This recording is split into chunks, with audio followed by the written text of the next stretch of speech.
plastic in my head a couple months ago, so.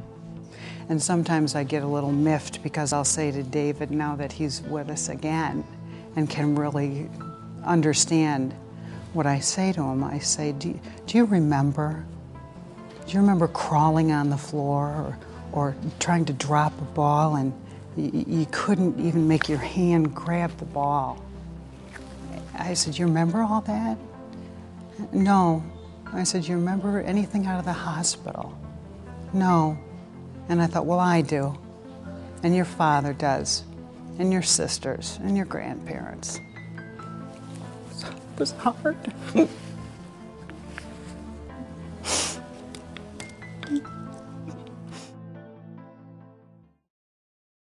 I like to look at cognition as much like the universe, and language as like the earth. It's a very important part of that universe, but it's not all of it. Okay, Jane, let's take another bite of ice cream. For example, someone learning to eat again.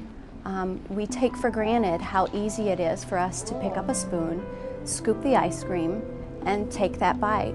But if you think about all of the components of that, what the spoon feels like in your hand, the movement from the ice cream to your mouth, what that ice cream feels like in your mouth, we take for granted, and where it needs to be in your mouth to swallow. Open now. Open now. Do you feel it? Kind of bring your shoulders down. Bring your head down. Part of what I do is connect the language part of cognition with the action part of cognition, and bring it together to make it a functional activity, such as eating.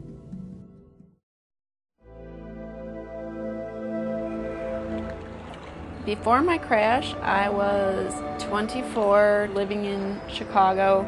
I'd moved to Chicago right after I had graduated from college with a bachelor's in communication, and lived there on my own in a studio apartment in the city. One of the most frustrating things for me has been myself, because I probably sabotaged myself, not being aware of it, but fighting against the idea that there is anything wrong with me. Well, obviously there is, or I wouldn't be here. When we first met, Kelly was barely able to sit on a mat table. In fact, when she did sit on it, she'd have to hold on for balance.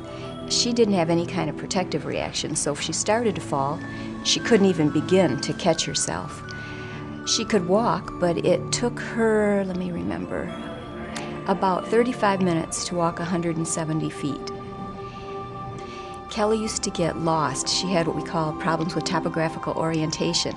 So she'd go down the hallway and all of a sudden we'd hear this big laugh and I'm lost again, somebody get me. Simple things, she couldn't find her way around. She couldn't roll over, she couldn't scoot up and down in a bed. Even simple movements that we take for granted, like turning or twisting, were enough to knock her over. That's a double-edged sword, because yes, one has to, at least I've had to readjust, but is it good or bad? No, it just is what it is. Twist and shout, twist and shout. Yep.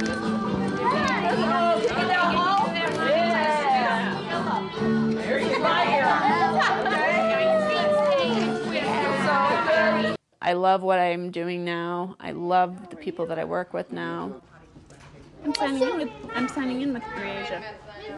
I'm working for a preschool in Grand Rapids, so I'm working with little 3- and 4-year and some 5-year-olds. I'm just one of them.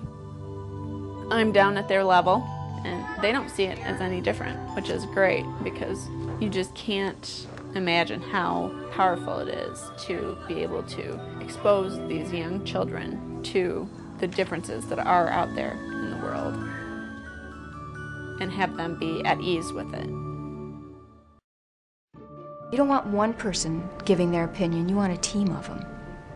It often takes a dedicated group of people working closely together checking their own egos at the door and making sure that the welfare of the patient comes first. And that means working together, agree on what the goals are, and involve the patient and the family in that process. Make sure that you work on what's important for them, not what's just interesting for you. Patients with traumatic brain injury have a lot of things that need to be evaluated and assessed early on in their recovery to give them the best possible prognosis for recovering lost skills due to that injury.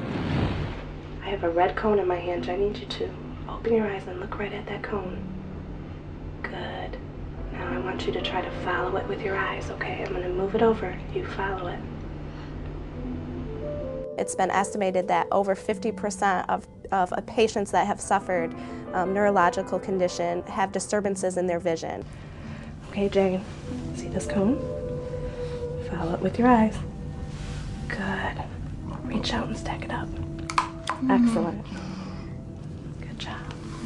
Very good. Problems with your vision can significantly impact balance, coordination, decision-making. It's like asking somebody to summarize a novel if they've only read page 20 and 82. Good. Excellent job. It's very important to make sure that you don't fatigue the patient too much. In a traumatic brain injury patient or acquired brain injury, visual skills are very fatiguing. Being involved with the patient's family is huge. We do most of our family education, really intense family education within the first 2 or 3 weeks that the patient's here. We keep them as involved in their therapy as possible. But I watched him every step of the way from staring, just staring, and slumped in a wheelchair and no response, and the trach covered, and trying to see if he would respond to us for weeks on end. It is very difficult to watch families mourn and grieve their loved one who has not died, but has changed so drastically that their lives will never be the same. In the beginning, Kelly's mom was in the PT gym every day, and she was a part of our sessions. And what it allowed us to do is create an environment for Kelly where she felt safe and secure, even though I was pushing her into doing a lot of things that she was afraid of or not even capable of doing. Do you remember that? Yeah. All my family, every single member of my family was undoubtedly there for me, and without question the most supportive piece of this colossal puzzle. Good job, sweetheart.